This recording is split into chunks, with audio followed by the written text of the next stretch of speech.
بسم اللہ الرحمن الرحیم۔ حق سبحانہ و تعالیٰ نے دو صورتیں دوزخ کے اندر پیدا کی ہیں، ایک صورت شیر کی، دوسرے کرک کی۔ یہ دونوں صورتیں قدرت الہی سے دوزخ سجین میں جا کر باہم جفت ہوئیں۔ اس سے عزازیل پیدا ہوا، اس نے وہاں 1000 برس تک خدا تعالیٰ کو سجدہ کیا، پھر ہر طبقہ زمین پر 1000 سال عبادت کر کے زمین دنیا پر آیا۔ حق سبحانہ و تعالیٰ نے اس کو 2 بازو زبرجد سبز کی عطا کیے، تب وہاں سے اڑ کر آسمان اول پر گیا، وہاں 1000 برس خدا تعالیٰ کو سجدہ کیا، نام اس کا خاشع ہوا۔ وہاں سے دوسرے آسمان پر گیا، پھر 1000 سال خدا تعالیٰ کو سجدہ کیا، وہاں کے رہنے والوں نے نام اس کا عابد رکھا۔ پھر تیسرے آسمان پر جا کر 1000 سال رب العالمین کی عبادت کی، وہاں نام صالح ہوا، اور چوتھے آسمان پر بھی 1000 سال عبادت کی، اس کو پکارا گیا، وہاں ولی۔ پھر 5ویں آسمان پر 1000 سال سجدہ کیا، نام اس کا عزازیل رکھا گیا۔ اس کے بعد 6ٹھے آسمان پر جا پہنچا، وہاں بھی 1000 سال عبادت کی۔ پھر 7ویں آسمان پر پہنچا، وہاں 1000 سال رب العالمین کو سجدہ کیا۔ حاصل کلام ایک کف دست کے برابر جگہ زمین و آسمان میں باقی نہ رہی کہ اس نے اپنا سر نہ جھکایا۔ اس کے بعد عرش مولا پر جا کر 6000 برس تک حق تعالیٰ کی پرستش کر کے ایک مقام پر سر سجدے سے اٹھا کر جناب باری میں عرض کی کہ خدایا مجھے لوح محفوظ پر فضل و کرم سے اپنے اٹھا لے، کہ قدرت تیرے دیکھوں اور عبادت تیری زیادہ کروں۔ جناب احدیت کا حکم ہوا اسرافیل علیہ السلام پر کہ اسے اٹھا لے۔ جب وہ لوح محفوظ پر گیا، نظر اس کی نوشے پر جا پڑی، اس میں لکھا تھا کہ بندہ خدا 6 لاکھ برس تک اپنے خالق کی عبادت کرے گا، اور ایک سجدہ خدا کا نہ کرے تو خدا تعالیٰ 6 لاکھ برس کی عبادت اس کی مٹا کر سب مخلوقات میں نام اس کا ابلیس مردود و مرحوم رکھے گا۔ عزازیل اس کو پڑھ کر وہی 6 لاکھ برس تک کھڑا ہو کر رویا۔ جناب باری سے آواز آئی کہ اے عزازیل، جو بندہ میرے اطاعت نہ کرے اور حکم بجا نہ لائے، سزا اس کی کیا ہے؟ عزازیل نے کہا، خداوند، جو شخص حکم اپنے خداوند کا نہ مانے، سزا اس کی لعنت ہے۔ فرمایا، اے عزازیل، تو اس کو لکھ رکھ۔ اور عبداللہ ابن عباس نے روایت کی ہے کہ عزازیل کی مردود ہونے سے پہلے 12000 برس کی یہ امر واقع ہوا تھا۔ حاصل یہ کہ عزازیل نے کہا، لعنت اللہ علی من ما اطاع اللہ، لعنت اللہ کی اس پر جو اطاعت نہ کرے اللہ کی۔ تب حکم ہوا کہ عزازیل بہشت میں کئی 1000 سال خزینہ وار بہشت کار ہے، اور ایک دن اس جہان کا اس جہان کے 1000 سال کے برابر ہے۔ بس بہشت میں ایک منبر نور کا رکھوا کر 1000 برس تک درس و تدریس اور واعظ و نصیحت کرتا رہا۔ جبرائیل، میکائیل، اسرافیل، عزرائیل علیہ السلام اور جمیع ملائک اس منبر کے نیچے بیٹھ کر واعظ سنا کرتے تھے۔ ایک روز فرشتے سب آپس میں باتیں کرتے تھے کہ اگر ہم لوگوں سے کوئی گناہ صادر ہوئے تو عزازیل کو شفیع کریں گے تاکہ خدا تعالیٰ ہمارا گناہ معاف کرے۔ ایک روز نظر فرشتوں کی اس نوشے پر لوح محفوظ کی جا پڑی، اسے دیکھ کر سب رونے اور سر پچنے لگے۔ تب وہ کہنے لگا کہ آج تم لوگوں کو کیا ہوا ہے جو روتے ہو اور سر کو دے دے مارتے ہو؟ انہوں نے کہا کہ لوح محفوظ پر لکھا ہے کہ ہم میں سے ایک فرشتہ معزول و مردود ہوگا۔ اس بات کو سن کر عزازیل کہنے لگا کہ میں اللہ سے مانگتا ہوں کہ وہ مجھے نصیب کرے۔ اور ایک دن عزازیل نے جناب احدیت میں عرض کی کہ یا الہی، جنہوں نے پردہ زمین میں آپس میں گشت و خون و فساد برپا کیا ہے، مجھ کو ان پر سپہ سالار کر کے بیچ تو جا کر ان سب کو مار ڈالوں۔ جناب احدیت نے قبول فرمایا تو عزازیل 4000 فرشتوں کو اپنے ساتھ لے کر زمین پر آیا، کسی کو قتل اور کسی کو کوئی کاف میں ڈال کر روئے زمین کو مفسدوں سے پاک کیا۔ درگاہ الہی سے خطاب آیا کہ اے ملائک، میں زمین پر ایک خلیفہ بناؤں گا۔ چنانچہ اللہ تعالیٰ نے فرمایا۔ تب اللہ تعالیٰ نے حضرت جبرائیل علیہ السلام کو حکم کہ مشت خاک زمین پر سے لاؤ۔ بحکم الہی جبرائیل علیہ السلام بلندی آسمان کے فوراً اس زمین پر آئے کہ اب جہاں خانہ کعبہ ہے، چاہاں کہ ایک مشت خاک لیں۔ اس وقت زمین نے ان کو قسم دی کہ اے جبرائیل علیہ السلام، برائے خدا مجھ سے خاک مت لیں، اس سے خلیفہ پیدا ہوگا اور اس کے اولاد بہت عاصی و گنہگار اور مستجب عذاب ہوگی۔ میں مسکین خاک پاؤں ہوں اور طاقت تحمل عذاب خدا کی نہیں رکھتی ہوں۔ اس بات کو سن کر جبرائیل علیہ السلام خاک سے باز آئے۔ غرض اسی طرح سے جبرائیل علیہ السلام پھر گئے اور میکائیل علیہ السلام اور اسرافیل علیہ السلام سے بھی یہ کام انجام کو نہ پہنچا۔ تب اسرائیل علیہ السلام کو بھیجا، ان کو زمین نے منع کیا، انہوں نے نہ مانا اور کہا کہ تو جس کی قسم دیتی ہے میں اسی کے حکم سے آیا ہوں، میں اس کی نافرمانی نہ کروں گا، تجھ کو لے کر ہی جاؤں گا۔ بس اسرائیل علیہ السلام نے ہاتھ نکال کر ایک مٹھی خاک تمام روئے زمین میں سے لے کر عالم بالا پر چلے گئے اور عرض کی خداوند تو دانا اور بینا ہے، میں نے یہ حاضر کیا ہے۔ تب اللہ تعالیٰ نے فرمایا، اے اسرائیل، میں اس خاک سے زمین پر ایک خلیفہ پیدا کروں گا اور اس کی جان قبض کرنے کے لیے تجھ ہی کو مقرر کروں گا۔ تب اسرائیل علیہ السلام نے معذرت کی کہ یا رب، تیرے بندے مجھے دشمن جانیں گے اور گالیاں دیں گے۔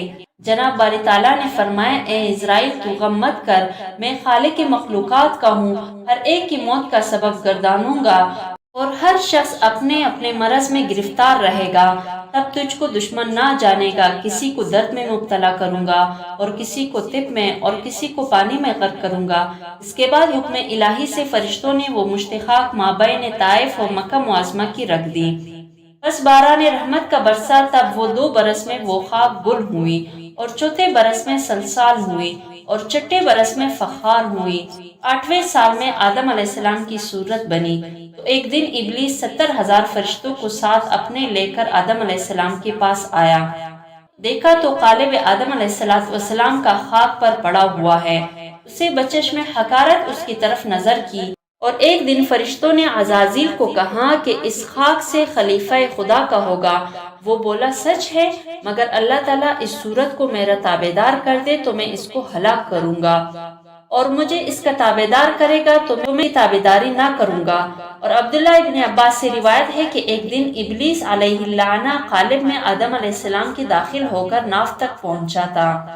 بسبب گرمی آتش کے وہاں سے نکل آیا اور اس کی سبب حسد و بغض دشمنی ان سے زیادہ ہوئی اور تھوک منہ کا اپنے ان کے قالب پر ڈال کر چلا گیا۔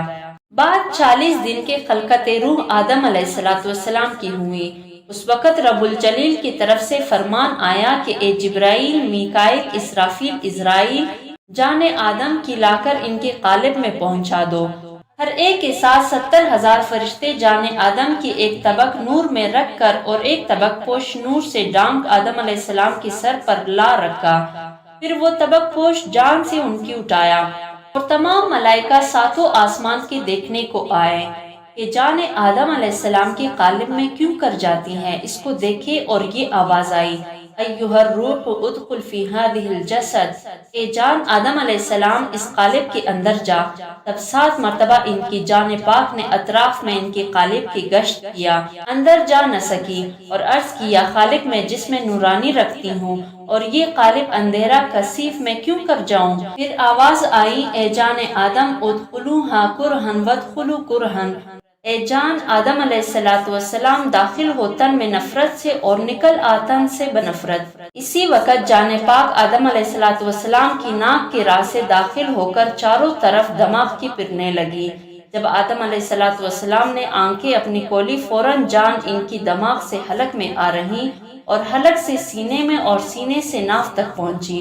جب وہ کل گوشت پوست ہڈی رگ و آنت ہو گئی، اس کے بعد آدم علیہ السلام نے اللہ کی قدرت سے ہاتھ زمین پر ٹیک کر اٹھنے کا قصد کیا۔ اس میں فرشتے بول اٹھے کہ یہ بندہ شتاب کار ہوگا، اب تک عادتاً اس کا گل ہے اور وہ چاہتا ہے کہ اٹھے، جیسا کہ اللہ تعالیٰ نے فرمایا، خلق الانسان عجولا، پیدا کیا گیا انسان کو جلد باز، یعنی شتاب کار۔ اور آدم علیہ السلام نے اپنے سارے بدن پر نظر کر کے دیکھا کہ اللہ نے مجھے کس چیز سے بنایا، اور جان آدم علیہ السلام کی جوڑوں اور بندوں میں مانند ہوا کے رگوں میں اور گوشت و پوست سارے بدن کی پھرتی تھی۔ تب حق تعالیٰ نے فرشتوں کو بھیجا کہ دماغ آدم علیہ السلام کا سہلا دے اور پیشانی ان کی ملے، اور ایسا ہی ہوا۔ تب ان کی گوشت پوست اور رگوں میں قرار پذیر ہو کر مستحکم ہوئی۔ فلفور چھینک آئی۔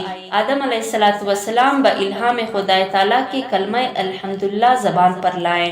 جواب اس کے رب العالمین کا رحمک اللہ ارشاد ہوا۔ اور جب آدم علیہ السلام خاک سے اٹھے تو حق تعالیٰ کے حکم سے ایک تخت پر بہشت میں 40 میل کا زر و زیور جوہر سے اور تاج زرین پہن کر جا بیٹھے، اور نور ان کے پیشانی کا عرش تک چمکتا رہا۔ وہ نور محمد صلی اللہ علیہ وسلم کا تھا۔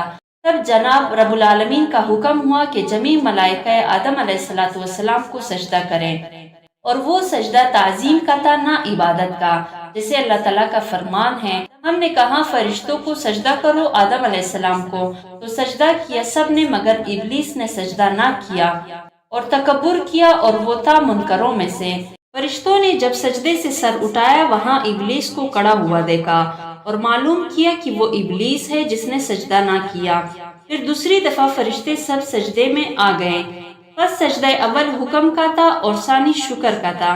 تب اللہ تعالیٰ نے ابلیس کو فرمایا، اے ابلیس، تجھ کو کیوں کر انکار ہوا سجدہ کرنے سے، اس چیز سے جس کو میں نے بنایا اپنے دونوں ہاتھوں سے؟ یہ تو نے غرور کیا یا تو بڑا تھا درجے میں بہتر ہوں اس سے کہ مجھ کو بنایا تو نے آگ سے اور اس کو بنایا مٹی سے، اور دوسری بات یہ ہے کہ میں نے سجدہ کیا ہے تجھ کو، پھر دوسرے کو کیوں کر کروں؟ اللہ تعالیٰ نے فرمایا کہ تو نکل جا یہاں سے کہ تو مردود ہوا، اور تجھ کو میرے پٹکار ہے یعنی لعنت ہے قیامت کے دن تک۔ علماء نے اس میں اختلاف کیا ہے، بعض نے کہا ہے کہ اس سے مراد یہ ہے کہ نکل جا ایمان سے، اور بعض کے نزدیک نکل جانے سے مراد یہ ہے کہ فرشتوں سے نکل کر ابلیس کی صورت ہو جا۔ تب غضب الہی سے اس کی صورت بدل گئی اور آنکھیں اس کے سینے پر آ گئیں۔ جو طرف اس کے دیکھتے تو کہتے یہ خدا کی درگاہ سے مردود و ملعون و مغزول ہوا۔ اس وقت شیطان جس نے زبان اپنی کھولی اور کہا، اے پروردگار، تو نے مجھے معزول و مردود کیا، آدم علیہ السلام کے لیے یہ شامت میری تھی۔ تب حق تعالیٰ نے ارشاد فرمایا کہ اے ابلیس، تو اپنے نوشتے کی طرف دیکھ۔ جب دیکھا تو یہ لکھا تھا کہ جو بندہ خدا کا حکم نہ مانے سزا اس کی لعنت ہے۔ اس نوشتے کو اپنے پڑھ کر خجل و مایوس ہوا۔ شیطان بولا، اے رب، مجھ کو ڈیل دے جس دن تک مردے زندہ ہو، اور دوسری غرض یہ ہے کہ گوشت و پوست و رگوں میں آدمیوں کی مجھے دخل دے، اور ان کی دیدوں سے مجھے منجوب رکھ۔ تب اللہ تعالیٰ نے فرمایا، تجھ کو ڈیل ہے اس وقت کے دن تک جو معلوم ہے۔ اور جب مراد اس کی حاصل ہوئی، کمین گاہ میں آدم علیہ السلام کی جا بیٹھا اور تاغ میں رہا۔ پھر ابلیس نے کہا، قسم ہے تیری عزت کی، میں گمراہ کروں گا ان سب کو مگر جو بندے ہیں تیرے ان میں چنے ہوئے۔ اس کے بعد باری تعالیٰ کے حکم سے تخت آدم علیہ السلام کا فرشتوں نے جنت الفردوس میں لا رکھا، اور سب نعمتیں حق تعالیٰ نے ان کو عنایت کی۔